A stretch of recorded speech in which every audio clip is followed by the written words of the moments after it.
स्वागत छ एक्सलको यो टिप्स एन्ड ट्रिकको अर्को भिडियोमा। तपाईँहरूले हिजोको भिडियोमा कन्डिसनल फर्मेटिङ सम्बन्धी जानकारी लिनुभयो। आजको भिडियोमा म तपाईँहरूलाई एउटा मार्कसिटमा टोटल पर्सेन्टेज एभरेज रिजल्ट र ग्रेड हामी कसरी निकाल्न सकिन्छ त्यो देखाउनेछु। साथीहरू, यस्तै एक्सलको भिडियोहरू हेर्नका लागि तपाईँहरूले यो युट्युब च्यानललाई सब्सक्राइब गर्नुहोला। साथै कम्प्युटर सम्बन्धी जुनसुकै जानकारीहरू पनि यो युट्युब च्यानल मार्फत प्राप्त गर्न सक्नुहुनेछ। हामी एक्सलको सिरिज कम्प्लिट गरिसकेपछि हामी माइक्रोसफ्ट वर्डको सिरिज पनि ल्याउनेछौँ।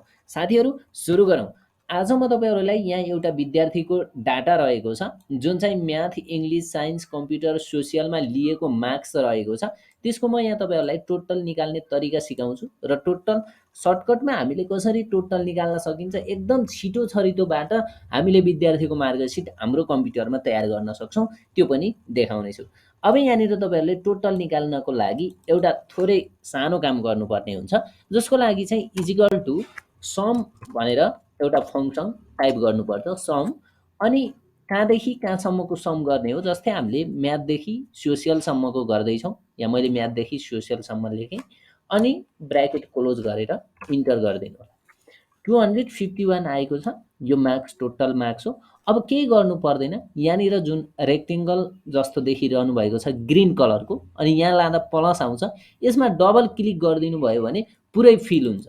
हेर्नुहोस् है, डबल क्लिक गरिदिनु भयो भने पुरै फिल हुन्छ। अथवा होइन मैले अर्कै गर्छु भन्नुहुन्छ भने यही प्लस आएको बेलामा माउसको लेफ्टलाई क्लिक गरेर ड्र्याग गर्न पनि सक्नुहुन्छ, यो सबै जोडिन्छ है। यसरी छिटो जोड्न सक्छौँ।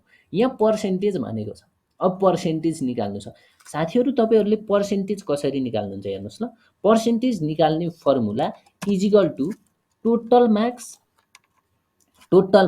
जुन आएको मार्क्स हो टोटल, त्यो मार्क्स अपन है कति हो त, फुल मार्क्स कति हो। जस्तै मैले यहाँनिर 100 नै मान्छु, 100, 200, 300, 400, 500 है। 500 टोटल मार्क्स हो, अपन 5 मात्रै गर्नुभयो भने पनि हुन्छ है। 100 भएपछि नभए 500 अनि मल्टिप्लाई 100 गर्न पनि सक्नुहुन्छ। बुझ्नुभयो नि, यसरी गर्न सक्नुहुन्छ। 50.2 आएको छ है। यसरी ऐकै यता हामी जुन टोटलमा गऱ्यौँ ड्र्याग गरेर, यही प्रोसेस यता पनि मैले प्लसमा गएर डबल क्लिक गरेको छु। अब यहाँनिर हामी एभरेज निकाल्छौँ।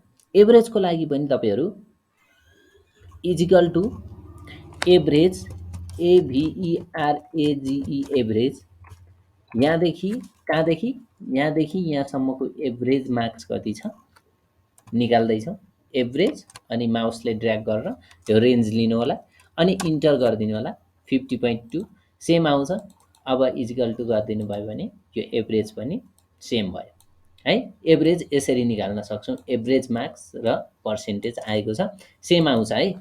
अब यहाँ रिजल्टको लागि चाहिँ के गर्ने भन्ने कुरा सुन्नुहोस् ल। रिजल्टको लागि चाहिँ हामी थोरै कन्डिसन लगाउनु पर्छ।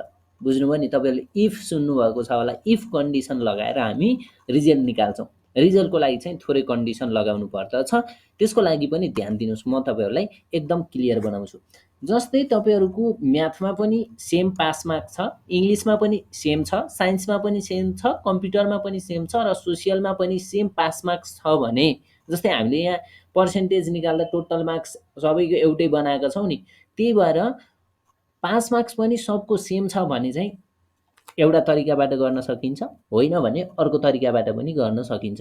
म अहिले तपाईँहरूलाई पास मार्क्स सेम भएको तरिकाले सिकाउँछु यहाँ, किनभने पास मार्क्स सबैको सेम छ। हामी एक्सलको टिप्स हेर्ने बेलामा एक दिन चाहिँ हामी लाइभ कार्यक्रम राखौँला। त्यो लाइभ कार्यक्रममा चाहिँ तपाईँहरूले सोधेको क्वेसनको एन्सर म कमेन्टको अनुसार दिनेछु। तपाईँहरूलाई त्यो फरक पास मार्क्स भएको पनि चाहियो भने कृपया कमेन्ट गर्नु होला है त। मैले यहाँनिर सेम पास मार्क्स छ, त्यही भएर सेम पास मार्क्सको सिकाउँछु। इफ मिनिमम है, इफ मिनिमम एमआइएन फङ्सन लगाएको छु। इफ पछि एमआइएन नलगाउन पनि सक्नुहुन्छ, अलि लामो हुन्छ, त्यही भएर मैले लगाएको छु। अब इफ मिनिमम यहाँदेखि यहाँसम्म सबैको पास मार्क्स एउटै छ, त्यही भएर यहाँदेखि यहाँसम्म मिनिमम पनि त्यहाँदेखि त्यहाँसम्म, म्याथदेखि सोसियलसम्मको range greater than equal to 40, minimum greater than equal to 40 छ भने यो मान्छे पास हुन्छ है, पास हुन्छ। होइन भने के हुन्छ, फेल हुन्छ। बुझ्नुभयो नि? त्यहाँदेखि त्यहाँसम्म minimum greater than equal to 40 छ भने पास हुने हो, नभए पार फेल हुने हो है। अब यहाँदेखि यहाँसम्म हेर्नु त मिनिमम 40 छैन, यहाँ 29 छ, त्यही भएर यो के भयो, फेल भयो। जस्तै यहाँ 23 हालिदिनु भयो भने हेर्नु त यो मान्छे फेल हुन्छ। यसरी हामीले के गर्न सक्छौँ त, यो जुन इफ कन्डिसन छ त्यहाँबाट हामीले पास फेल रिजल्ट निकाल्न सक्छौँ है। ग्रेड चाहिँ हामीले पर्सेन्टलाई आधार मानेर निकाल्छौँ। यहाँ अब तपाईँहरूलाई मैले अहिले सिकाउनको लागि चाहिँ ग्रेड यसरी निकाल्न सकिन्छ भन्ने कुरा कन्डिसन सिकाउनको लागि मात्रै हो। मैले यहाँनिर पर्सेन्टलाई आधार मानेर तपाईँहरूलाई ग्रेड निकाल्दैछु। जस्तै इफ, यदि, अब जस्तै फेल हुनेको ग्रेड हुँदैन, फेल ग्रेड नै हुन्छ। फेल हुनेको अब पहिला हामीले फेल हुनेकोलाई थालिहालौँ है, निकालिहालौँ। यदि रिजल्टको कोठामा इजिकल टु फेल छ भने, फेल छ भने हामीलाई फेल नै ग्रेड आओस् कि, अथवा स्टार लागोस् भन्नु न ल है। स्टार लागेको त हामीले पछि विषय लागेको बनाउला, ठिक छ, फेल ग्रेड नै आओस्। अब इफ यदि होइन भने पर्सेन्टेजको कोठामा ग्रेटर देन इक्वल टु 90 छ भने, 90 छ भने यसको मान्छेको ए प्लस आओस् कि है। 90 प्लस 90 छ भने ग्रेटर देन इक्वल टु 90 भनेको 90 अथवा 90 भन्दा धेरै छ भने ए प्लस आओस्।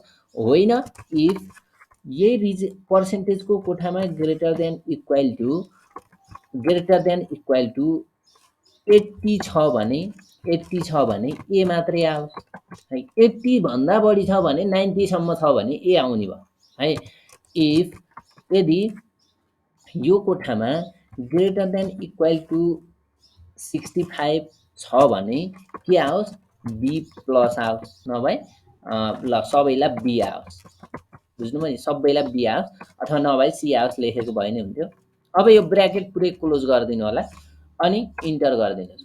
हेर्नुहोस् है, फेल हुनेको फेल नै छ ग्रेड, फेल हुनेको केही पनि छैन, फेल नै ग्रेड छ, फेल नै छ। अब यसको बी, बी आयो। जस्तै हामीले अन्त कन्डिसन दिँदा के गरेका छौँ भने बी आउनको लागि चाहिँ यदि 65 भन्दा बढी छ भने बी आउने हो, बी प्लस आउने हो। 65 भन्दा बढी छैन भने पार चाहिँ के आउने हो, पास छ, तर 65 भन्दा बढी छैन भने चाहिँ बी आउने भनेर कन्डिसन लगाएका छौँ, त्यही भएर बी आयो। यहाँ हेर्नु 66 ल्याउँदा बी प्लस आएको छ। जस्तै म एउटालाई 80 दिएर हेर्छु यहाँनिर, जस्तै यहाँ हामीले 80 दिएर हेरौँ ल। ल हेर्नुहोस् यहाँनिर ए आयो। अब यहाँ हामीले ए प्लस निकाल्छौँ है, ए प्लस नै दिउँ भनेर 90। ल हेर्नुहोस् यहाँ 90 आउँदा के आयो त, ए प्लस आयो। बुझ्नुभयो नि? यसरी हामीले चाहिँ के गर्न सक्छौँ, ग्रेड पनि निकाल्न सक्छौँ साथीहरू, कन्डिसन लगाएर। यो मैले फेरि ग्रेड तपाईँहरूले पर्सेन्टेजबाट हेर्ने होइन भन्नुहुन्छ होला। मैले यहाँनिर तपाईँहरूलाई अहिले सिकाउनको लागि यो ग्रेड निकालेको हुँ। तपाईँहरूले यस्तै कन्डिसन युज गरेर जुनमा पनि गर्न सक्नुहुन्छ।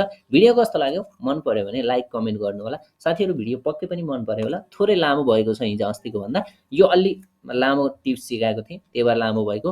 अब हामी नेक्स्ट टिप्स अर्को भिडियोमा सिक्नेछौँ, त्यसमा पनि एकदम बबाल टिप्स सिक्नेवाला छौँ साथीहरू। भिडियो हेर्दै गर्नु होला।